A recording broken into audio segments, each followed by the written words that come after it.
어머니, 내리세요. 응? 여기 왜 왔어? 화장실 가려고? 저는 영호한테 물었어요. 화장실 가려고 그러는 건가 싶었죠. 별 생각 없이 물었습니다. 그냥 잠깐 내려보세요, 빨리요. 영호의 말투가 좀 급했습니다.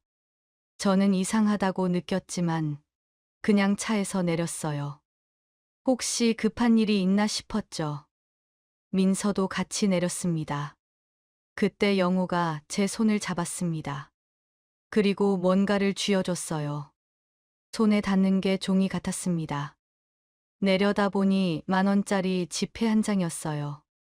어머니, 혼자 버스 타고 올라가세요. 저는 깜짝 놀랐습니다. 지금 영호가 무슨 소리를 하는 건가 싶었죠. 왜 나 혼자 버스 타고 가? 무슨 소리야? 우리 같이 차 타고 가는 거 아니었어? 저는 이해할 수가 없었어요. 같이 차 타고 왔는데 갑자기 혼자 버스 타고 가라니요. 이게 무슨 상황인지 파악이 안 됐습니다. 민서가 옆에서 말했습니다. 저희 둘이 더 구경하다가 갈 테니까 어머니 혼자 알아서 서울 가세요. 그 돈은 버스표 사는데 쓰시고요. 그러면서 제 손에 쥐어진 10,000원을 가리켰습니다.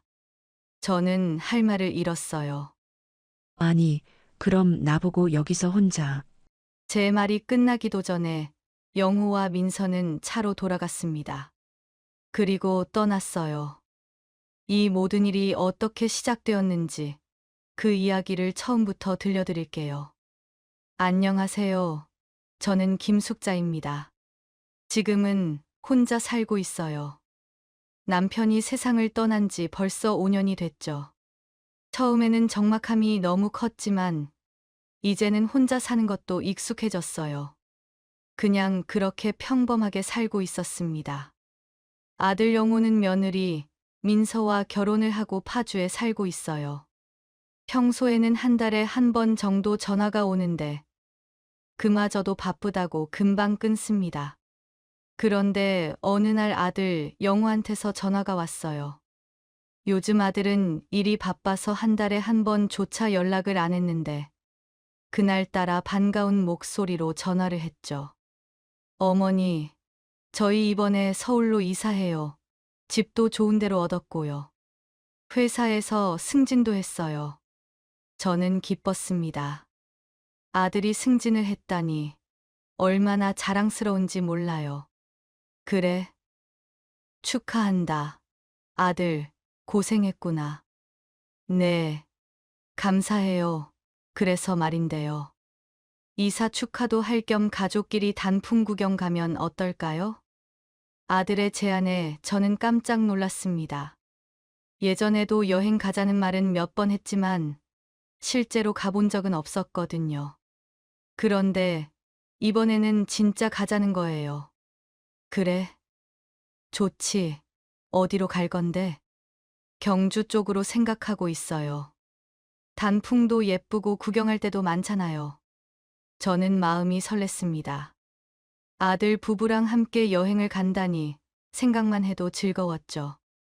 그렇게 일주일 후로 날짜를 잡았어요. 며느리 민서한테도 물어봤나 봅니다. 영호가 말하길 민서도 좋다고 했대요. 저는 그 말을 듣고 더 기뻤죠. 며느리가 싫어할까봐 걱정했거든요. 그런데 좋다고 하니까 마음이 편했습니다. 여행 가는 날까지 저는 무엇을 입을까, 뭘 준비할까 고민했어요. 옷장을 뒤져서 괜찮은 옷을 골라놨죠. 새로 산 등산화도 꺼내놨습니다. 한참을 이것저것 챙기면서 들뜬 마음을 감출 수가 없었어요. 하지만 마음 한편에는 약간의 긴장감도 있었습니다. 처음으로 아들 부부랑 함께 여행을 가는 건데 제가 불편하게 하지는 않을까 걱정이 됐죠. 특히 며느리 민서는 원래 말이 많지 않은 편이라 저랑 같이 있으면 어색해할 수도 있겠다 싶었어요. 그래도 아들이 먼저 제안한 거니까 괜찮을 거라고 생각했습니다. 아들이 저를 생각해서 같이 가자고 한 거잖아요. 그렇게 믿으며 설레는 마음으로 날짜를 기다렸죠. 드디어 여행 가는 날이 됐습니다. 아들 부부가 저를 데리러 왔어요.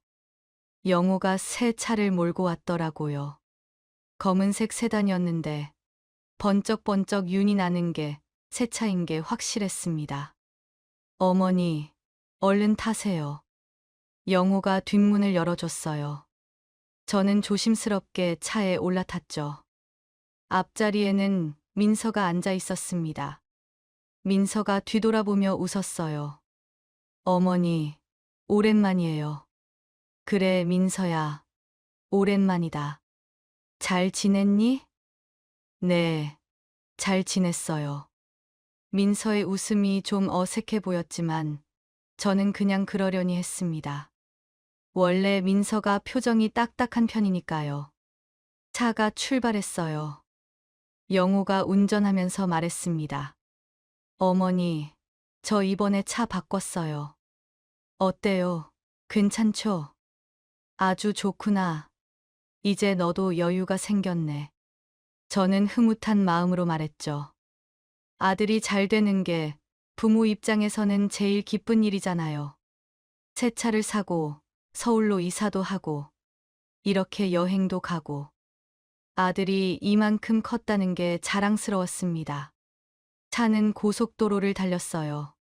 창밖으로 펼쳐진 풍경을 보니 마음이 편안해졌죠. 가을 햇살이 따스하게 들어왔습니다. 저는 뒷자리에 편하게 앉아서 창밖을 바라봤어요. 앞에서 영호와 민서가 이런저런 얘기를 나누고 있었습니다. 저는 그 소리를 들으며 조용히 앉아 있었죠. 끼어들기도 뭐하고 그냥 둘이 얘기하는 걸 듣는 게 편했어요. 그렇게 1시간쯤 지났을까요? 저는 슬슬 졸음이 왔습니다. 차 안이 따뜻하고 멀미도 안 해서 편했거든요. 눈이 스르르 감겼죠. 조금 자도 되겠지. 저는 그렇게 혼잣말하듯 중얼거리고는 눈을 감았습니다. 아들 부부는 계속 앞에서 얘기하고 있었어요. 저는 그냥 편하게 잠들 준비를 했죠. 마음 한편에 약간의 불안함이 남아 있었지만 저는 애써 그 생각을 지웠습니다. 오늘은 즐거운 여행이니까 걱정은 접어두기로 했어요. 그렇게 생각하며 눈을 감았죠. 차는 계속 달렸습니다. 저는 흔들리는 차 안에서 천천히 잠에 빠져들었어요. 오랜만에 마음 편한 여행이 될 거라고 기대하면서요. 경주에 도착했을 때는 오후 2시쯤이었습니다. 날씨가 정말 좋았어요. 하늘은 맑고 공기는 상쾌했죠. 저는 차에서 내리자마자 깊은 숨을 들이마셨습니다. 오랜만에 맡아보는 맑은 공기였어요. 도시에서는 느낄 수 없는 신선함이었죠. 여기가 불국사예요, 어머니. 영호가 불국사를 가리키며 말했어요. 저는 고개를 끄덕이며 따라갔죠. 민서도 옆에서 핸드폰으로 사진을 찍고 있었습니다. 저희는 천천히 불국사 안으로 들어갔어요. 단풍이 정말 예뻤습니다. 빨갛고 노란 잎들이 햇빛에 반짝이는 게 정말 아름다웠습니다. 마치 그림 같았죠. 저는 한참을 서서 바라봤어요. 어머니, 여기서 사진 찍어요. 영호가 저를 불렀습니다. 저는 민서 옆에 서서 사진을 찍었죠. 영호가 핸드폰을 들고 여러 장 찍어줬어요. 하나 더요. 어머니, 이번엔 이쪽 보세요. 저희는 웃으며 이곳저곳에서 사진을 찍었습니다. 저는 정말 오랜만에 이렇게 즐거운 시간을 보내는 것 같았어요. 아들 부부와 함께 있으니 마음이 편했죠. 그렇게 1~2시간 구경하고 근처 식당에 가서 밥을 먹었습니다. 경주 쌈밥 정식이었는데 정말 맛있었어요. 저는 한참 먹으면서 행복했죠. 어머니, 입맛에 맞으세요? 민서가 물었습니다. 저는 고개를 끄덕이며 대답했어요.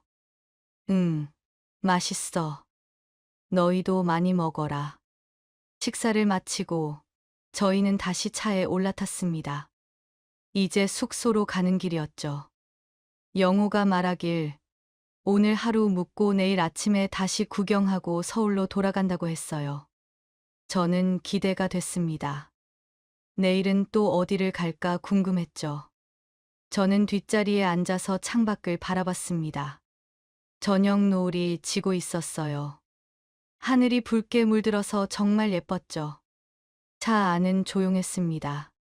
아까 오는 길처럼 영우와 민서가 이런저런 얘기를 나누고 있었어요. 저는 그냥 들으면서 편하게 앉아 있었죠. 그런데 조금 지나니까 또 졸음이 왔습니다. 하루 종일 걷고 밥도 배불리 먹었더니 몸이 나른해졌어요. 저는 눈을 감고 잠깐 쉬기로 했죠. 숙소 도착하면 깨우겠지 싶었습니다. 눈을 감았는데 완전히 잠들지는 않았습니다. 그냥 눈만 감고 있는 상태였어요. 귀는 또렷했죠. 그때였습니다. 앞자리에서 민서가 작은 목소리로 말했어요. 속삭이는 것처럼 조용하게 말했죠.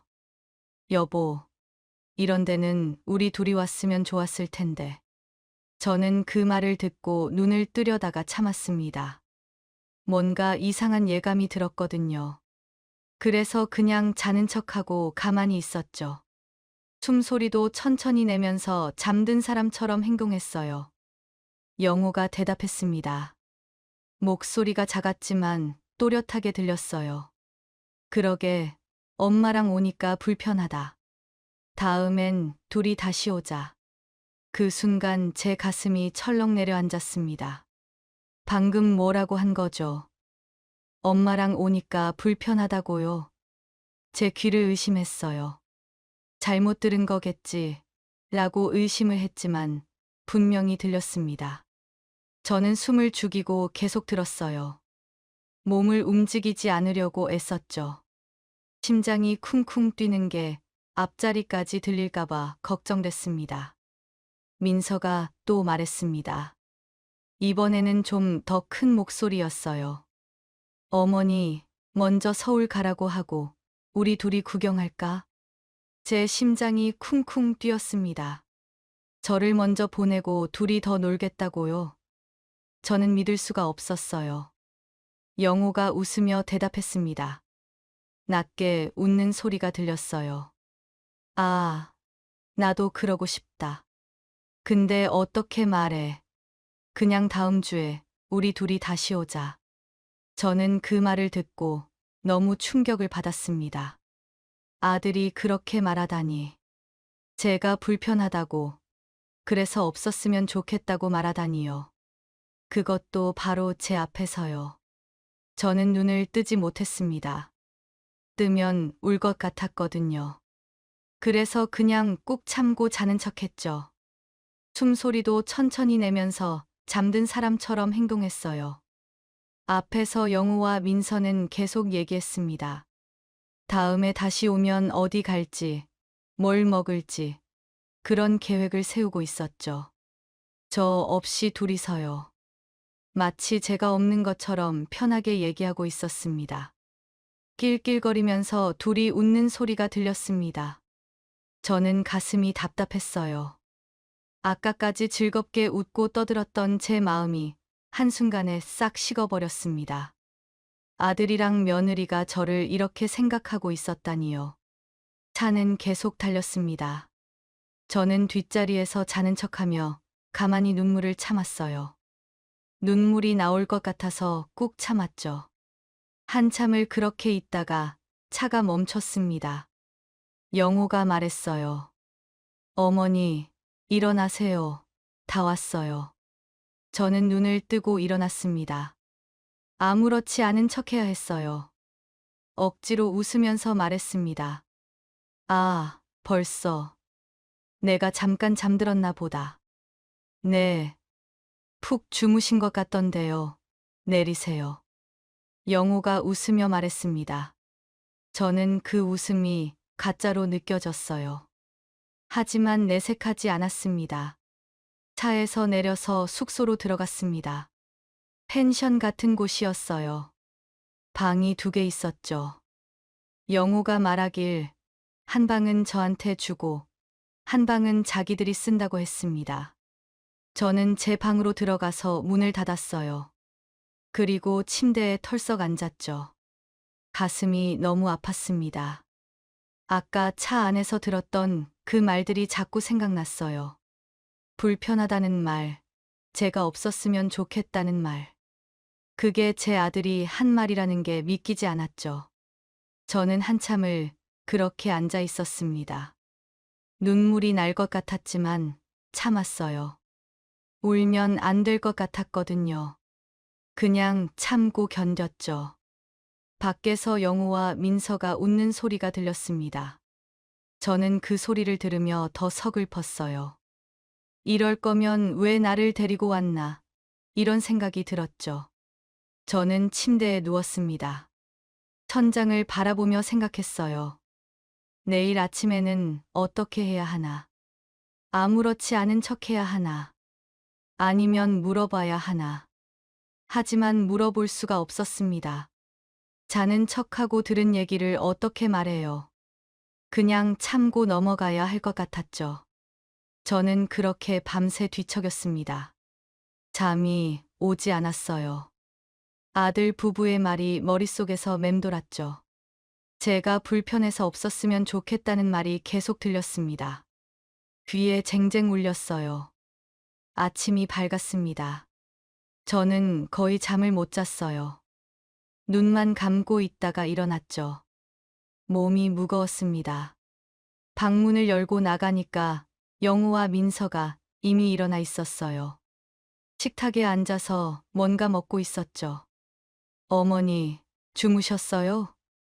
여기 빵이랑 우유 있어요. 영우가 웃으며 말했습니다. 저는 식탁에 앉아서 빵 하나를 집었습니다. 입에 넣었는데 맛이 없었어요. 목이 메는 것 같았죠. 어제 저녁부터 뭘 먹어도 맛이 없었습니다. 그냥 억지로 삼켰어요. 민서가 핸드폰을 보며 말했습니다. 오늘 날씨 엄청 좋대요. 첨성대 가면 좋을 것 같은데. 그쪽에 단풍도 예쁘다더라고요. 그래. 그럼 거기 가자. 영우가 고개를 끄덕였어요. 저는 그냥 가만히 앉아서 듣고 있었죠. 끼어들 기분이 아니었거든요. 저희는 아침을 먹고 준비해서 밖으로 나갔습니다. 날씨는 정말 좋았어요. 하늘이 맑고 햇살이 따뜻했죠. 하지만 제 마음은 답답했습니다. 차를 타고 첨성대로 갔어요.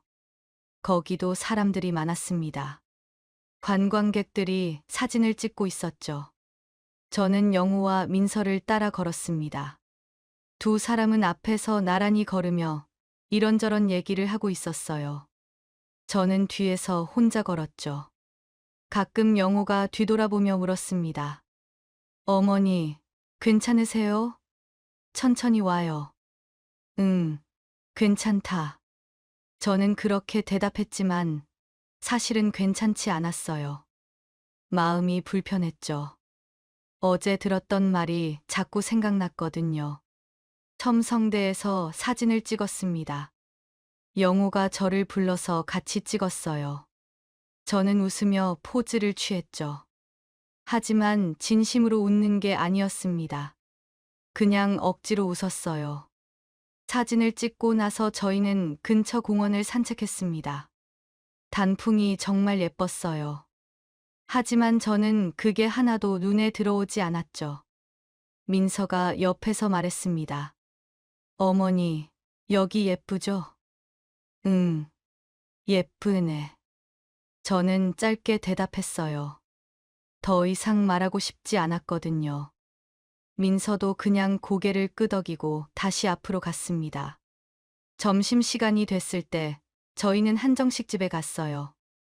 음식이 나왔는데 정말 푸짐했습니다. 하지만 저는 입맛이 없었어요. 영우가 물었습니다.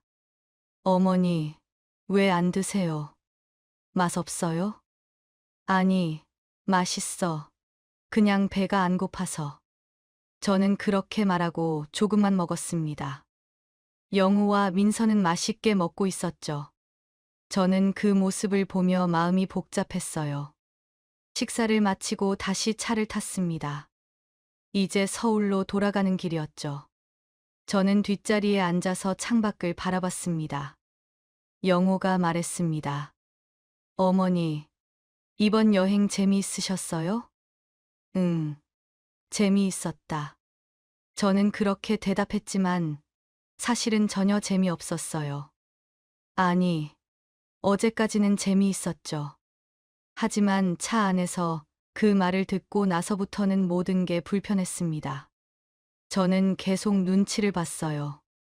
혹시 제가 뭘 잘못하나, 불편하게 하나 신경 쓰였죠. 영우와 민서가 웃으면 괜히 저 때문에 불편한 건 아닌가 걱정됐습니다. 차 안은 조용했어요. 저는 가만히 앉아서 생각에 잠겼죠. 오늘 하루가 너무 길게 느껴졌습니다. 빨리 집에 가고 싶었어요. 영우와 민서는 앞에서 조용히 얘기하고 있었습니다. 저는 그 소리를 듣지 않으려고 애썼어요. 또 무슨 말을 하나 걱정됐거든요. 저는 눈을 감았습니다. 자는 척했죠. 진짜로 자고 싶었지만 잠이 오지 않았어요. 그냥 눈만 감고 있었습니다. 차는 계속 달렸습니다. 저는 뒷자리에서 가만히 앉아서 서울로 돌아가기만을 기다렸어요. 빨리 혼자 있고 싶었죠. 한 30분쯤 달렸을까요? 차가 갑자기 속도를 줄였습니다. 저는 눈을 뜨고 밖을 봤어요. 저는 이상하다고 생각했습니다. 분명 아직 서울이 아닌데 싶었죠. 밖을 보니까 버스터미널이었어요. 경주시 외버스터미널이라고 쓰여 있었죠. 저는 의아했어요. 왜 여기 들른 거지? 혹시 화장실 가려고 그런가? 아니면 뭘 사려고 그런가? 그때 운전석에 앉아있던 영호가 뒤돌아보며 말했습니다. 어머니, 내리세요. 응. 여기 왜 왔어? 화장실 가려고? 저는 영호한테 물었어요. 화장실 가려고 그러는 건가 싶었죠. 별 생각 없이 물었습니다. 그냥 잠깐 내려보세요. 빨리요. 영호의 말투가 좀 급했습니다. 저는 이상하다고 느꼈지만 그냥 차에서 내렸어요. 혹시 급한 일이 있나 싶었죠. 민서도 같이 내렸습니다. 세 사람이 버스터미널 앞에 서 있었어요. 저는 화장실이 어디 있나 두리번거렸죠. 그때 영호가 제 손을 잡았습니다. 그리고 뭔가를 쥐어줬어요. 손에 닿는 게 종이 같았습니다. 내려다보니 10,000원짜리 지폐 한 장이었어요. 어머니, 저희는 좀 더 구경하다 갈게요. 버스 타고 올라가세요. 저는 깜짝 놀랐습니다. 뭐라고요? 버스를 타고 올라가라고요. 지금 영호가 무슨 소리를 하는 건가 싶었죠. 왜 나 혼자 버스 타고 가? 무슨 소리야? 우리 같이 차 타고 가는 거 아니었어? 저는 이해할 수가 없었어요. 같이 차 타고 왔는데 갑자기 혼자 버스 타고 가라니요. 이게 무슨 상황인지 파악이 안 됐습니다. 민서가 옆에서 말했습니다. 표정이 미안한 것 같기도 하고 아닌 것 같기도 했어요. 저희 둘이 더 구경하다가 갈 테니까 어머니 혼자 알아서 서울 가세요. 그 돈은 버스표 사는데 쓰시고요. 그러면서 제 손에 쥐어진 10,000원을 가리켰습니다. 저는 할 말을 잃었어요. 아니, 그럼 나보고 여기서 혼자. 제 말이 끝나기도 전에 영호와 민서는 차로 돌아갔습니다. 빠르게 걸어가더니 차 문을 열고 탔어요. 시동을 거는 소리가 들렸죠. 잠깐만, 영호야. 지금 이게 뭐 하는 거야? 저는 소리쳤지만 차는 그대로 출발했습니다. 저를 남겨두고 떠나버린 거예요. 제가 손을 흔들어도 뒤돌아보지 않았습니다. 저는 그 자리에 멍하니 서 있었습니다. 손에는 10,000원이 쥐어져 있었고 앞에는 버스터미널이 있었죠. 사람들이 저를 스쳐 지나갔어요. 뭐지? 이게 무슨 일이지? 꿈인가 싶었습니다. 주변을 둘러보니 차는 이미 보이지 않았어요. 완전히 사라졌죠. 진짜로 저를 두고 간 거예요. 저는 믿을 수가 없었습니다. 아들이 저를 버스터미널에 내려놓고 갔다니요. 올 때는 같이 왔는데 갈 때는 저 혼자 버스 타고 가라고 했습니다. 그것도 10,000원만 쥐어주고요. 저는 천천히 버스터미널 안으로 들어갔습니다. 다리에 힘이 없었어요. 몸이 떨리고 가슴이 두근거렸습니다. 시간표를 봤습니다. 서울 가는 버스가 3시간 후에 있었어요. 오후 3시 출발이었죠. 지금은 낮 12시였습니다. 저는 의자에 앉아서 가방을 무릎에 올려놓고 멍하니 앞을 바라봤어요. 그리고 어제 차 안에서 들었던 말이 생각났습니다. 엄마랑 오니까 불편하다던 말. 그 말이 진짜였구나 싶었어요. 진짜로 저를 불편해했던 거였죠. 그래서 저를 여기에 버려두고 이제 둘이서 편하게 구경하겠다고 떠난 거였습니다. 저는 가슴이 너무 아파서 눈물이 날 것 같았어요. 아들이 저한테 이럴 수 있나요? 친엄마를 버스터미널에 내려놓고 가다니요. 손에 쥐어진 10,000원을 받습니다. 이게 뭔가요? 저는 화가 났습니다. 동시에 서글펐어요. 아들이 저를 이렇게 대하다니. 민서도 그렇고요. 둘이 같이 저를 내쫓은 거잖아요. 이건 분명히 계획적으로 그런 겁니다. 주변에서 사람들이 오가고 있었습니다. 가족들이 함께 웃으며 지나가는 모습이 보였어요. 저는 그 모습을 보며 더 외로웠습니다. 저는 핸드폰을 꺼냈습니다.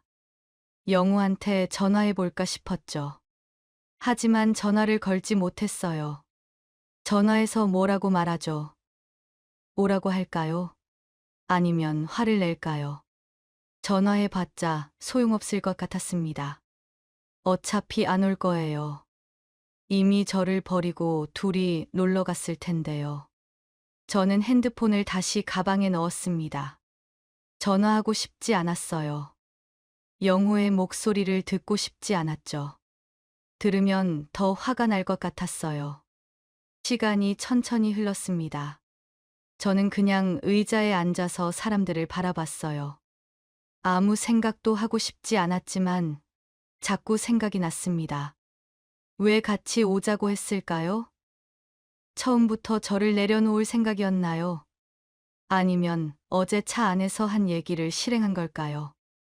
이럴 거면 왜 같이 오자고 했는지 이해가 안 됐습니다. 차라리 처음부터 안 오는 게 나았어요. 이렇게 상처받는 것보다는 말이죠.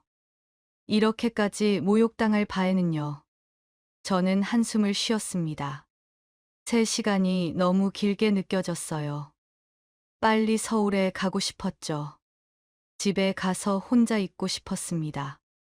서울행 버스를 탔을 때는 저녁 6시였습니다. 3시 출발 버스는 만석이어서 타지 못했어요.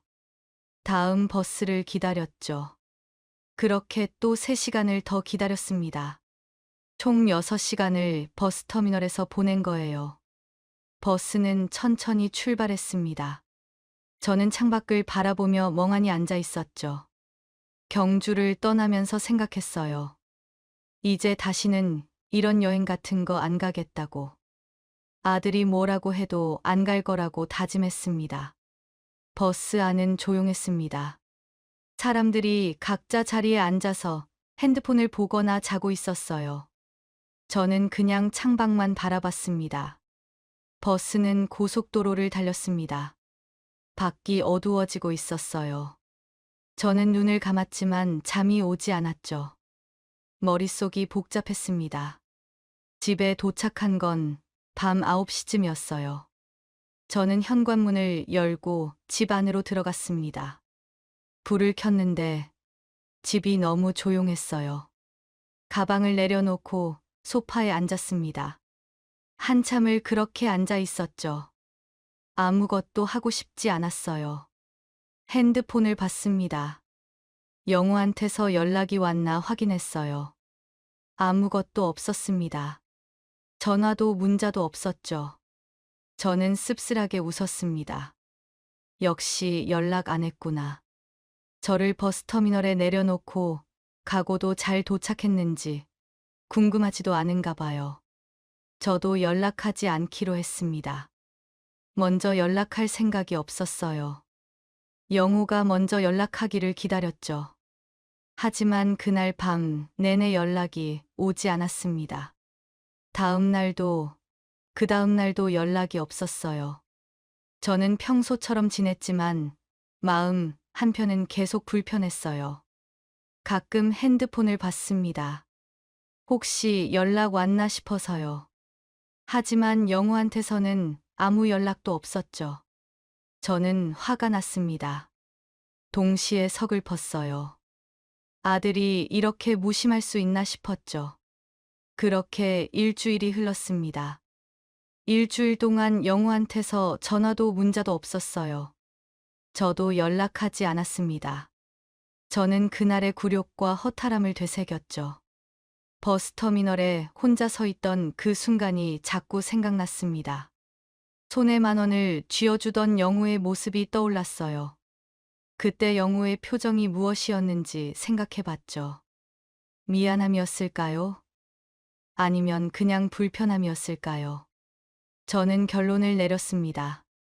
이제 저도 아들 일에 끼지 말자고. 아들이 저를 불편해한다면 저도 거리를 두는 게 맞는 것 같았어요. 그렇게 마음먹고 나니까 조금 편해졌습니다. 더 이상 아들 부부한테 신경 쓰지 않기로 했죠. 하지만 가끔 외로웠습니다. 문득 아들 생각이 났지만 그럴 때마다 저는 고개를 저었죠. 그래. 나도 이제 애들 일에 더 이상 끼지 말자. 이렇게 혼잣말을 하면서 스스로에게 다짐했어요. 일주일이 지난 어느 날 저녁이었습니다. 저는 소파에 앉아서 TV를 보고 있었어요. 그때 전화벨이 울렸습니다. 저는 깜짝 놀라서 핸드폰을 봤어요. 영호였습니다. 일주일 만에 처음 오는 전화였죠. 한참을 쳐다보다가 전화를 받았습니다. 이제 와서 무슨 할 말이 있을까요? 어머니. 영호의 목소리가 떨리고 있었습니다. 뭔가 심각한 일이 있는 것 같았어요.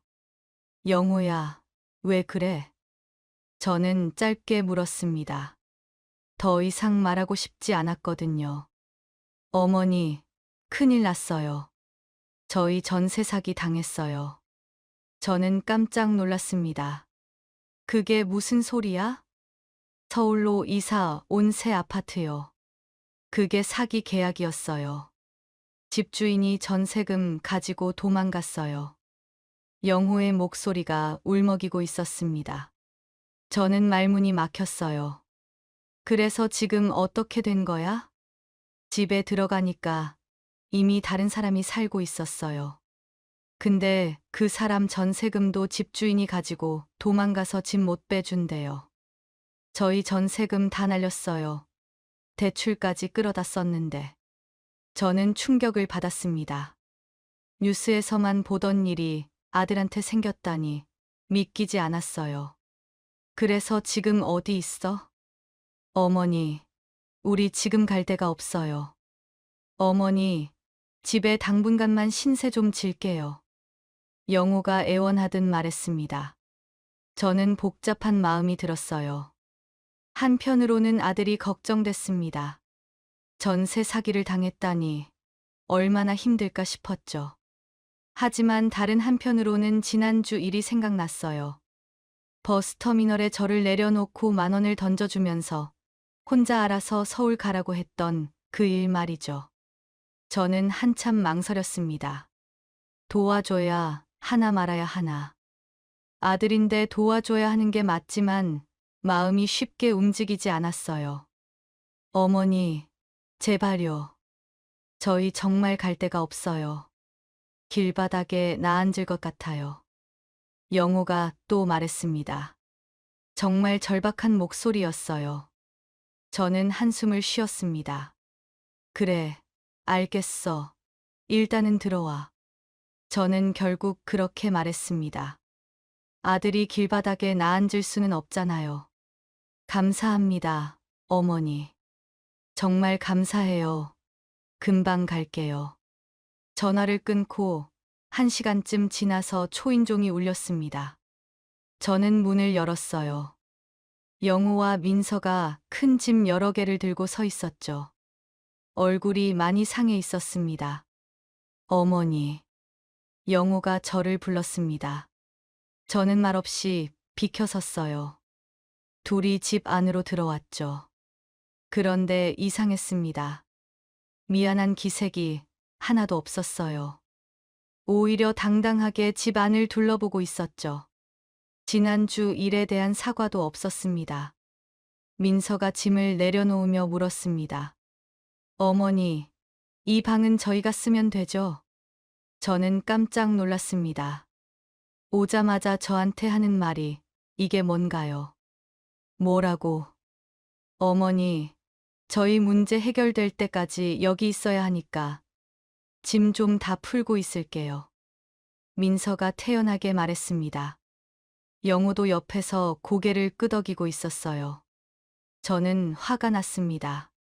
지금 제 집에 와서 미안하다는 말 한마디 없이 방을 차지하겠다고요. 영호가 짐을 옮기기 시작했습니다.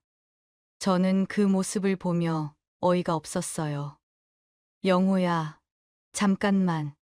제가 불렀지만 영호는 대답하지 않았습니다. 계속 짐을 옮기고 있었죠. 그때 민서가 부엌으로 가서 냉장고를 열고 한참 뒤지더니 말했어요. 어머니, 집에 먹을 게 없네요. 배고픈데 밥 좀 차려주세요. 저희 아침부터 아무것도 못 먹었어요. 저는 그 말을 듣고 화가 머리끝까지 났습니다. 지금 밥까지 차려달라고요.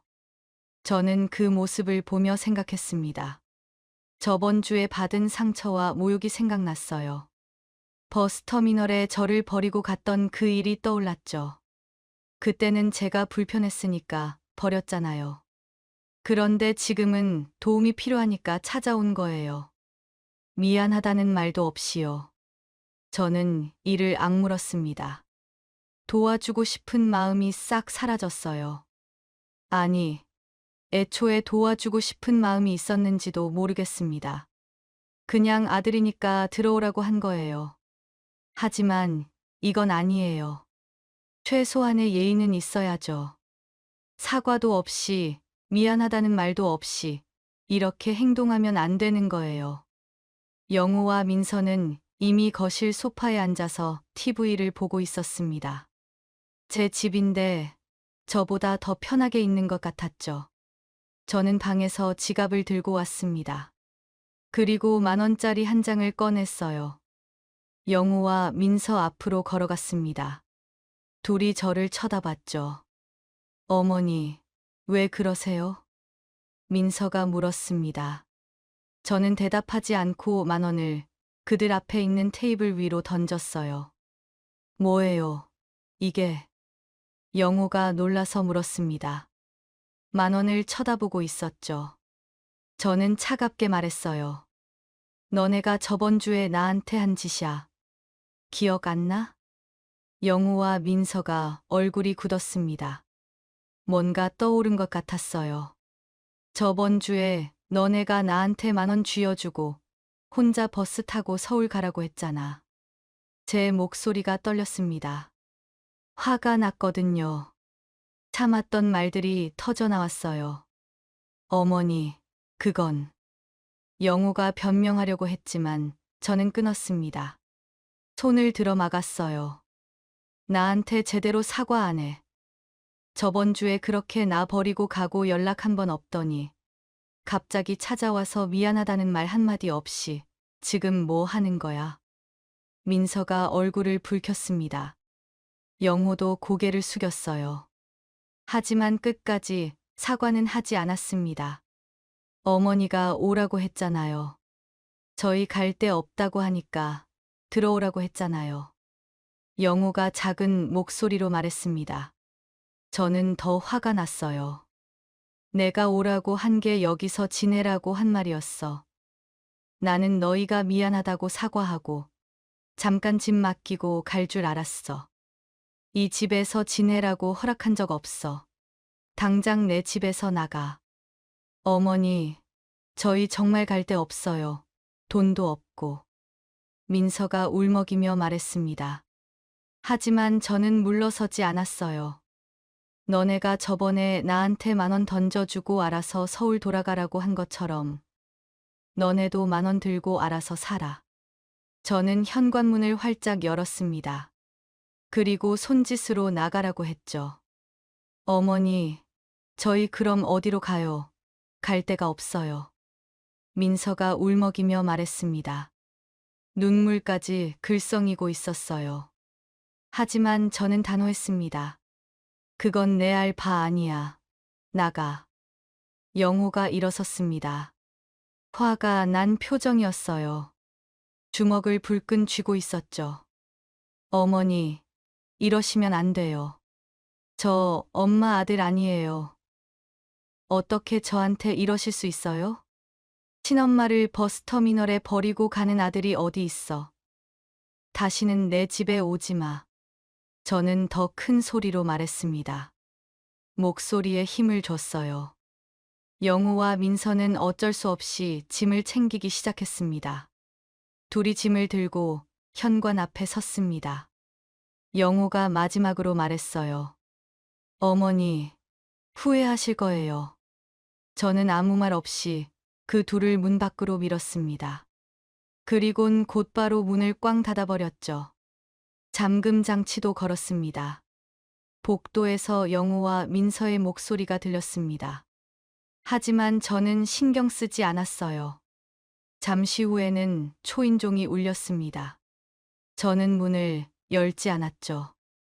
어머니, 문 열어주세요. 제발요. 영호가 소리쳤습니다. 저는 대답하지 않았어요.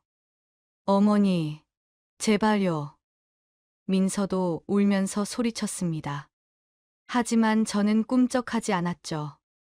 영호한테서 전화가 왔습니다. 저는 받지 않았어요. 계속 전화가 왔지만 다 무시했습니다. 문자도 왔지만 읽지 않았어요. 문을 두들기는 소리가 계속 들렸습니다.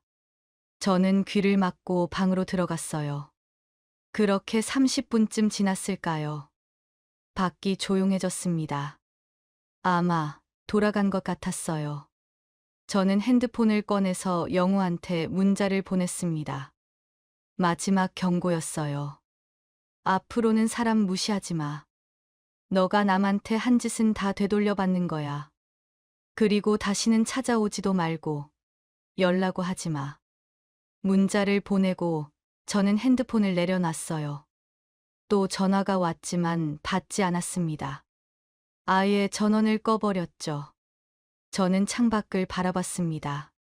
밤하늘이 보였어요. 별이 보이는 고요한 밤이었습니다. 가슴이 답답했지만 후회는 없었어요. 제가 한 게 맞다고 생각했거든요. 아들이 저한테 한 것처럼 저도 똑같이 해준 거예요. 저는 소파에 앉아서 한참을 가만히 있었습니다. 아무 생각도 하지 않으려고 했지만 방금 전 일들이 머릿속에서 맴돌았어요. 제 손으로 아들을 내쫓았다는 사실이 믿기지 않았습니다. 제가 그렇게 했다니. 하지만 다시 생각해도 그렇게 하는 게 맞았다고 생각했어요. 핸드폰 전원을 다시 켰습니다. 영호한테서 부재중 전화가 10통 넘게 와 있었어요. 문자도 여러 통 왔죠. 하지만 저는 읽지 않았습니다. 읽으면 마음이 약해질 것 같았거든요. 문자 알림을 끄고 전화도 무음으로 설정했어요. 이제 영호한테서 연락이 와도 모를 거예요. 그게 나았습니다. 저는 창밖을 바라봤어요. 밤이 깊어가고 있었죠. 아마 영호와 민서는 원래 살던 파주로 돌아갔을 거예요.